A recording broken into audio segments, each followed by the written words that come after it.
पराभव म्हणजे काही शेवट नाही, पुढल्या यशाची ती पायरी आहे.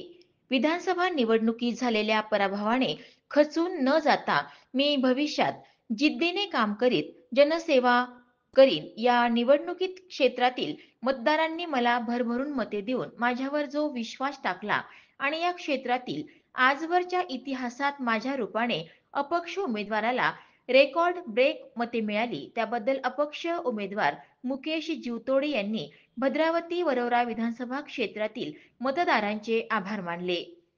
शहरातील डॉक्टर बाबासाहेब आंबेडकर चौकात विधानसभा क्षेत्रातील शिवसेनेचे बंडखोर उमेदवार मुकेश जीवतोडे यांच्या जाहीर सभेचं आयोजन करण्यात आलं.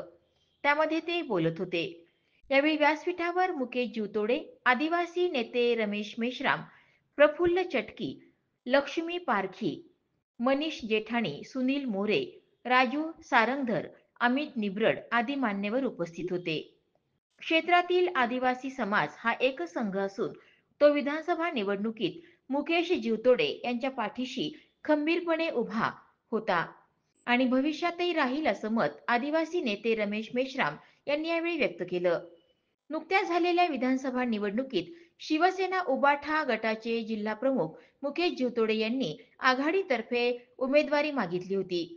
मात्र त्यांना उमेदवारी देण्यात आली न आल्याने त्यांनी बंडखोरी करत अपक्ष उमेदवार म्हणून निवडणूक लढवली होती आणि तब्बल 50,000 मते घेऊन ते दुसऱ्या क्रमांकावर राहिले. यावेळी दिवसरात्र कार्य करून मुकेश जीवतोडे यांच्यासाठी प्रामाणिक प्रयत्न करणाऱ्या कार्यकर्त्यांचे आणि मतदारांचे मुकेश जीवतोडे यांनी आभार मानले.